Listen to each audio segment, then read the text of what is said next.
Hello guys, আসসালামু আলাইকুম। রোজার দিনে যখন মুখে কিছু ভালো লাগে না, গরুর মাংস, মুরগির মাংস, অন্য কিছু ভালো লাগে না, তখন হয়তো অনেক জাল খেতে ইচ্ছা করে। মেয়েরা অনেক জাল টাল খাই করে, এই জন্য এই যে মাংস আজকে ছেলে মেয়েদের জন্য মাংস, মুরগির মাংস, লাল মুরগিটা দেশি মুরগির মতো।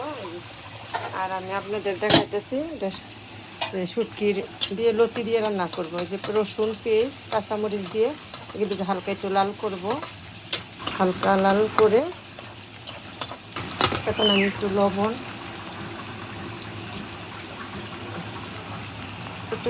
অ্যাড করলাম।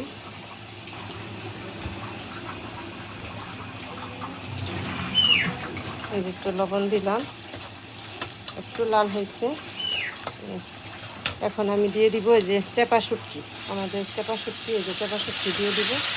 চেপা শুটকি দিয়ে এই যে লাড়াচাড়া করতেছি। চেপা শুটকিগুলো লাড়া দিলাম। এখন হলুদ, মরিচ,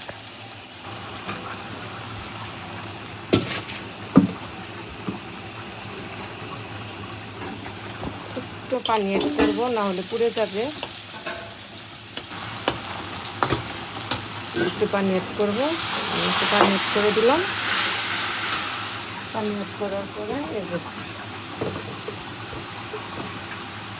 একটু হলুদ দিয়ে দিলাম, আর একটু মরিচ দিয়ে দিব। কাঁচা মরিচ বেশি করে দিচ্ছি, এখন অল্প একটু শুকনো মরিচ দিয়ে দিব। রুটিতে এইভাবে আমরা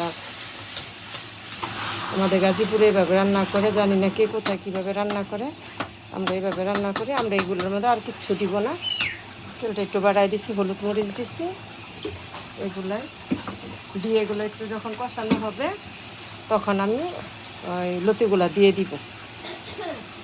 কষানো হলে লতিগুলো দিয়ে দিব।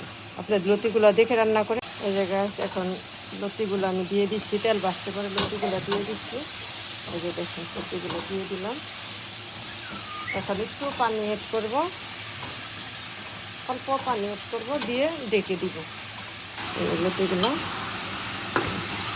একটু লাড়াচাড়া করে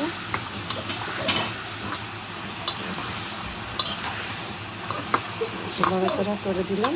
একটু পানি অ্যাড করবো, অল্প একটু পানি অ্যাড করে দিব, যাতে সিদ্ধ হয়ে যায়। পানি অ্যাড করে শুটকি দিয়ে লতি দিয়ে রান্না হয়ে গেল। এখন আর একটু শুকাবো, তেলটা বাসবো। আর এই যে শুটকি ভর্তা করছি, আমরা গাজীপুরে সব কিছু দিয়ে পেস্ট বেশি করে দিয়ে শুটকি ভর্তা করি মেয়েরা। আর এই যে শুটকি হয়ে গেছে।